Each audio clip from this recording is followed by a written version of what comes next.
So I'm at the stage where you want to get all the timing marks lined up, and it isn't exactly clear from the videos I watched how to do this. Obviously, we're going to put the car in neutral and put something under the wheel so it doesn't roll away, because we got to turn the engine over by turning the crankshaft bolt, and that'll spin the engine around. And there's in mine, it's got a green mark at the top where you're supposed to set it, and then on these pulleys on the side there are also marks, and they're not always going to line up. It might take a few revolutions to get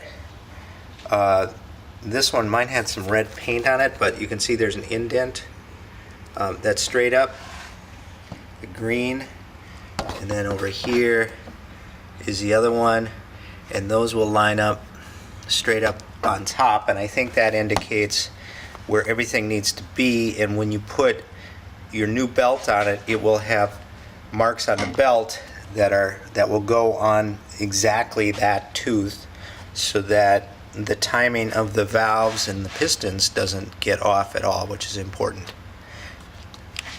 Now, I saw the video I watched had a special plastic guide you would put under this belt cover to set the distance between the belt and the thing. I don't have one of those special guides, so I'm going to get a feeler gauge and just measure the distance here, and then we'll set it the same.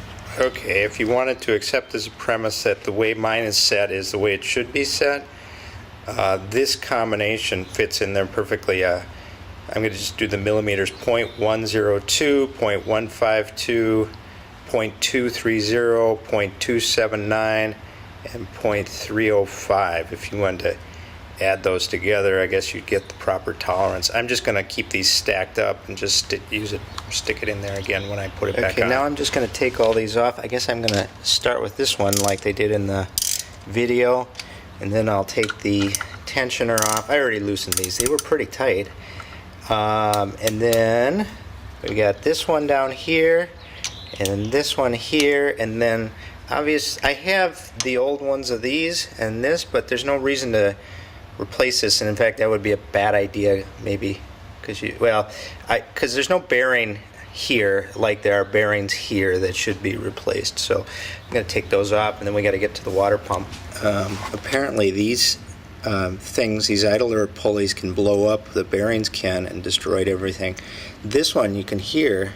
Let's see. That's the one I just took out. This is the one I got from the parts car that was new. No noise at all. This one, a lot of bearing noise. So even if the belt itself doesn't look frayed, these bearings and these pulleys could go before the belt, I guess. And just another novice thing, maybe mechanics wouldn't think about, but the part of this that goes down is what goes out, as you can see. Part that goes up, that goes into the back, that goes into the motor like that. You can see the difference between the old one I just took out is really got a lot of oil around it. I don't know if that ran down from the motor, if it's leaking out of this hydraulic thing here. This top is really worn here, not the case on this one that's newer. Now, I screwed this up. I compressed this with a vise, and I stuck Allen wrench in there, but I stuck it in the wrong way. This is going to go against the motor, so I've got to compress it down and put this in this way so I can pull it out that way. Note that there's a series of washers on this. There's a rubber O-ring here, and then this gold washer, and then there's another washer on that side that need to be replaced, or I guess at least transferred over to the other one. There's also this sleeve in here,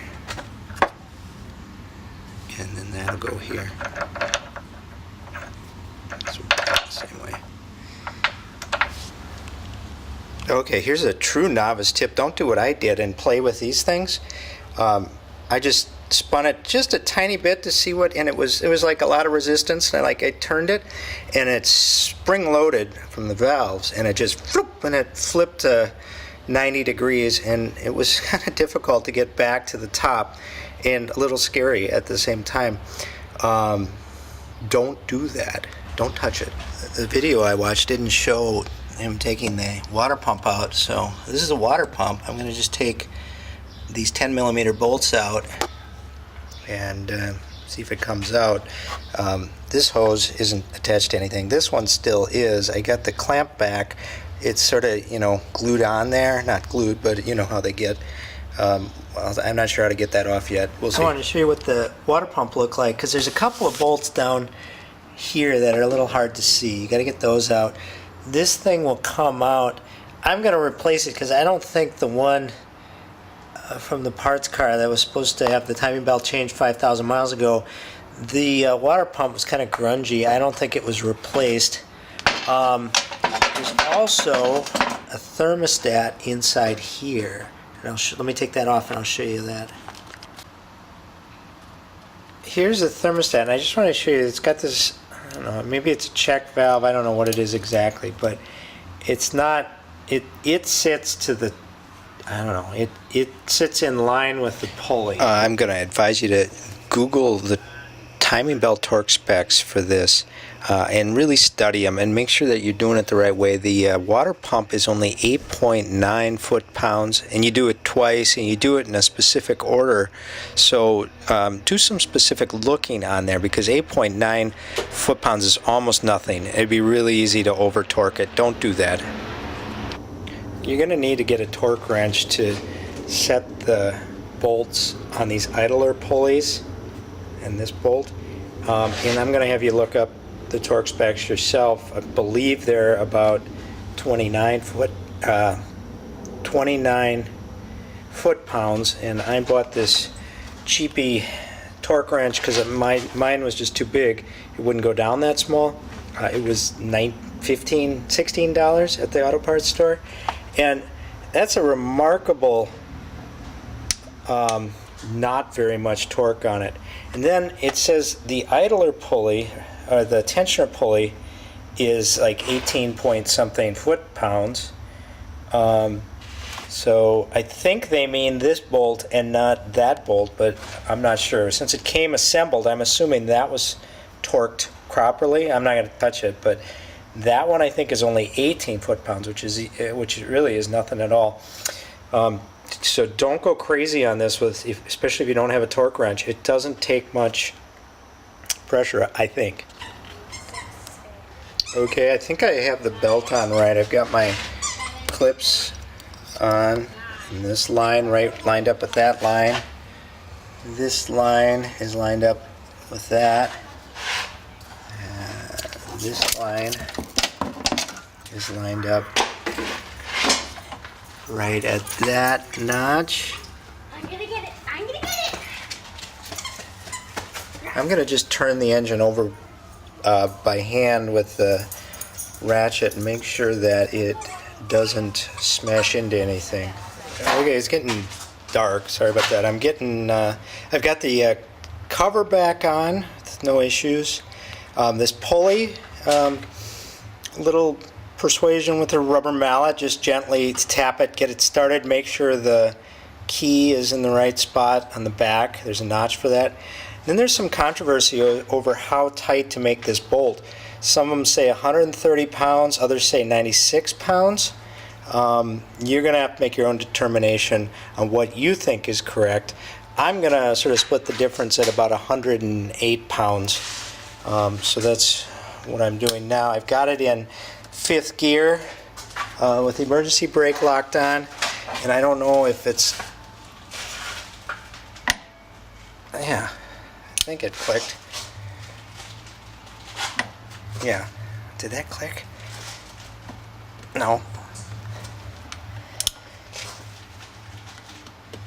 There. Okay.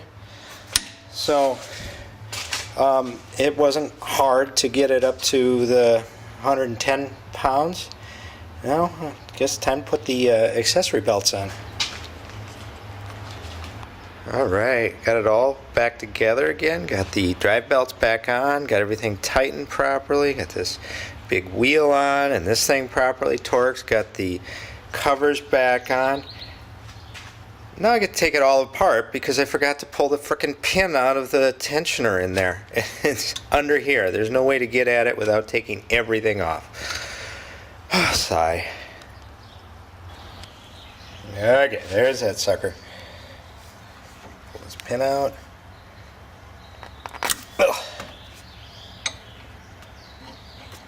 Oh, I guess that did something. Well, I got it all back together again. Got these belts on, I think, tight enough. I don't have the radiator in, but I'm gonna just start it up very briefly to see if it explodes. If I got the timing off, it's not gonna run right. There's no sense in putting the rest of it away back together. So, well, let's start it and see what happens.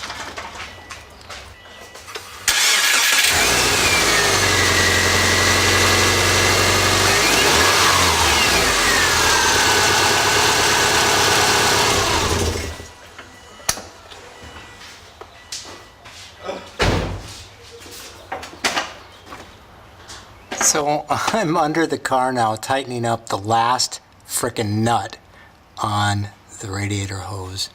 And what do I see but